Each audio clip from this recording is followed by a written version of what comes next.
হয়রানি হয় এই যে রেফার রোগে আক্রান্ত হয়ে জায়গায় জায়গায় ঘুরে তারা হয়রান হয়ে আমাদের কাছে আসে। তারা জানতে পারে না কোথায় বেগ আছে, আইসিইউ বেগ আছে, তারা জানে না। সাগর দত্তের যে রোগী মারা গেছেন, এই যে একটা মৃত্যু, এই মৃত্যু যেমন রোগী পরিজনকে যতটা দুঃখ দেয়, ডাক্তারকে ঠিক ততটাই দুঃখ দেয়, স্বাস্থ্যকর্মীকে ততটাই দুঃখ দেয়, আমরা ততটাই যন্ত্রণা কিন্তু হই।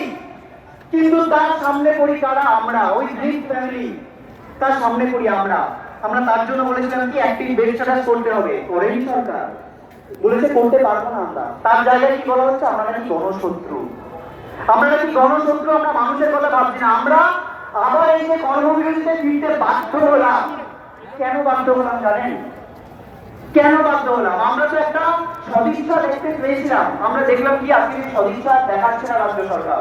তারা ফিরিয়ে দিচ্ছে যে ডাক্তার স্বাস্থ্যকর্মীরা এক পক্ষ আর রোগীরা এক পক্ষ, উল্টো পক্ষ। আমরা আজকে এখান থেকে বলতে চাই, ডাক্তার স্বাস্থ্যকর্মী নার্স রোগী পরিজন সবাই একটা পক্ষে, একটা উল্টো পক্ষে কেউ যদি থেকে থাকে তাহলে এই সরকার যারা আমাদের গণশত্রু বানাতে চাইছে, আমাদের আন্দোলনকে ভয় দেখিয়ে তারা আমাদেরকে গণশত্রু বানাতে চাইছে। আমরা যন্ত্রণা বিদ্ধ, আমরা কাজে ফিরতে চাই, আমরা এই যন্ত্রণা সহ্য করতে পারছি না, আমরা যে কাজে ফিরতে পারছি না। প্রশ্ন করা হচ্ছে যে রোগী মারা যাচ্ছেন, একটা রোগী মারা যাচ্ছেন, তার দায় কি শুধু সরকারের, আমাদের নয়? প্রশ্ন আসছে আমাদের মুখে, আমাদের চোখ দিয়ে জল পড়ছে। আমরা বলতে চাই এই দায় যদি আমাদের নিতে হয় তাহলে প্রয়োজনে আমরা আমাদের জীবন বাজি রাখবো, প্রয়োজনে আমরা আমাদের জীবন বাজি রাখবো। আমরা এটা বোঝাতে চাই এই দায় যে সরকারের, সেই সরকার সেই দায় স্বীকার করুক। স্বাস্থ্য মন্ত্রক থেকে এই যে নানাজনক নিগম তাকে সরিয়ে দিক। আমাদের প্রত্যেকটা দাবি অবিলম্বে মানুষ। আজকে থেকে এই সময় থেকে আমরা ঘড়ির কাটা চালু করছি, প্রত্যেকটা মিনিট প্রত্যেকটা ঘন্টার হিসেবে। সিনিয়র ডাক্তাররা আমাদের ক্যালকাটা ইউনিভার্সিটি স্টুডেন্ট,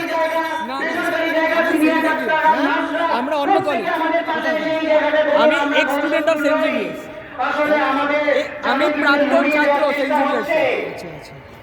তার বিরুদ্ধে আমরা লড়তে চাইছি, আমরা বলতে চাইছি, আমরা কর্মবিরতি তুলতে চাই, আমরা এই মুহূর্তে কর্মবিরতি তুলতে চাই। কিন্তু আমাদের এই দাবিগুলো না মানা হলে আমরা কোন ভরসায় করবো? দেখতে পাচ্ছি কোন ভরসায় আমরা জানবো না কালকে গিয়ে আরেকটা আমার সাথে ঘটবে না?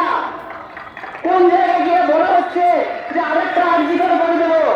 শাসক দলের ভিতরে হুমকি দিচ্ছেন 50,000 লোক পাঠিয়ে ডাক্তারদের চুলে কাটিয়ে দেওয়া হবে। এই জায়গা থেকে আমরা সুরক্ষিত কিভাবে বোধ করবো?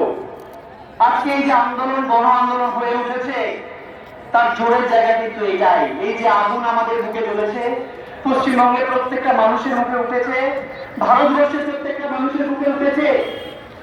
এই আগুনকে আমরা জ্বালিয়ে রাখবো এবং প্রমাণ করব ডাক্তার রোগী সবাই এক পক্ষ।